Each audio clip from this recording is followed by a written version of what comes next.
حافظ ابن کثیر اور حافظ ابن عساکر عبداللہ بن حذافہ رضی اللہ تعالیٰ عنہ کا واقعہ بیان کرتے ہیں کہ آپ کو رومی کافروں نے قید کر لیا اور اپنے بادشاہ کے پاس پہنچا دیا۔ بادشاہ نے آپ سے کہا کہ تم نصرانی بن جاؤ، میں تمہیں اپنے راج پاٹ میں شریک کر لیتا ہوں اور اپنی شہزادی کو تمہارے نکاح میں دیتا ہوں۔ عبداللہ بن حذافہ رضی اللہ تعالیٰ عنہ نے جواب دیا کہ یہ تو کیا، اگر تو اپنی بادشاہت مجھے دے دے اور تمام عرب کا راج بھی مجھے سونپ دے اور یہ چاہے کہ میں ایک آنکھ جھپکنے کے برابر بھی اپنے دین محمد صلی اللہ علیہ وسلم سے پھر جاؤں تو یہ بھی ناممکن ہے۔ بادشاہ نے کہا پھر تجھے قتل کر دوں گا۔ حضرت عبداللہ بن حذافہ رضی اللہ تعالی عنہ نے جواب دیا کہ ہاں یہ تجھے اختیار ہے۔ چنانچہ اسی وقت بادشاہ نے حکم دیا اور انہیں صلیب پر چڑھا دیا اور تیر اندازوں نے قریب سے بحکم بادشاہ ان کے ہاتھ پاؤں اور جسم چھیدنا شروع کر دیا۔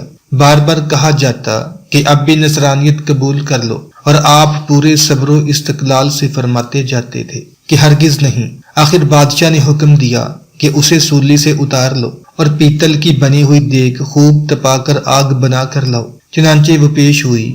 بادشاہ نے ایک اور مسلمان قیدی کی بابت حکم دیا کہ اسے اس میں ڈال دو۔ اسی وقت حضرت عبداللہ بن حذافہ رضی اللہ تعالی عنہ کی موجودگی میں آپ کے دیکھتے ہوئے اس مسلمان قیدی کو اس میں ڈال دیا گیا۔ وہ مسکین صحابی اسی وقت چرمر ہو کر رہ گئے، گوشت پوست جل گیا اور ہڈیاں چمکنے لگی۔ پھر بادشاہ نے حضرت عبداللہ بن حذافہ رضی اللہ عنہ سے کہا کہ دیکھو اب بھی وقت ہے، بات مان لو اور ہمارا مذہب قبول کر لو، ورنہ اسی آگ کی دیگ میں اسی طرح تمہیں بھی ڈال دیا جائے گا۔ آپ نے پھر بھی اپنے ایمان جوش سے کام لے کر فرمایا کہ ناممکن ہے کہ میں اللہ کے دین کو چھوڑ دوں۔ اسی وقت بادشاہ نے حکم دیا کہ انہیں چرخی پر چڑھا کر اس میں ڈال دو۔ چنانچہ یہ اس آگ کی دیگ میں ڈالے جانے کے لیے چرخی پر اٹھائے گئے تو بادشاہ نے دیکھا کہ ان کی آنکھوں میں سے آنسو نکل رہے ہیں۔ اس وقت اس نے حکم دیا کہ رک جائیں اور انہیں اپنے پاس بلا لیا، اس لیے کہ اب اسے امید بندھ گئی تھی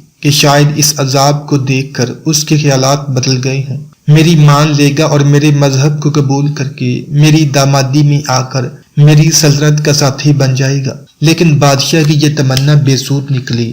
حضرت عبداللہ رضی اللہ تعالی عنہ نے فرمایا کہ میں صرف اس وجہ سے رویا تھا کہ آج ایک ہی جان ہے جسے اللہ کی راہ میں اس عذاب کے ساتھ قربان کر رہا ہوں۔ کاش میرے روئے روئے میں ایک ایک جان ہوتی تو آج سب کی سب جانیں اللہ کی راہ میں ایک ایک کر کے فدا کر دیتا۔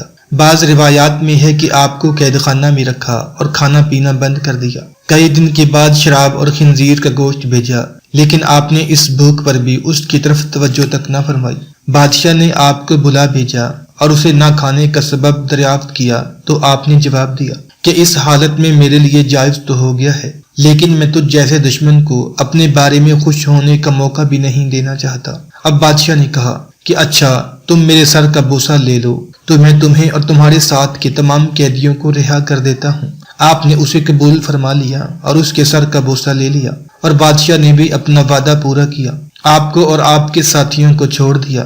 جب حضرت عبداللہ بن حذافہ رضی اللہ عنہ یہاں سے آزاد ہو کر حضرت عمر فاروق رضی اللہ تعالی عنہ کے پاس پہنچے تو آپ نے انہیں بڑے ادب کے ساتھ ممبر رسول پر بٹھایا اور فرمایا کہ عبداللہ اپنا واقعہ ہم کو سناؤ۔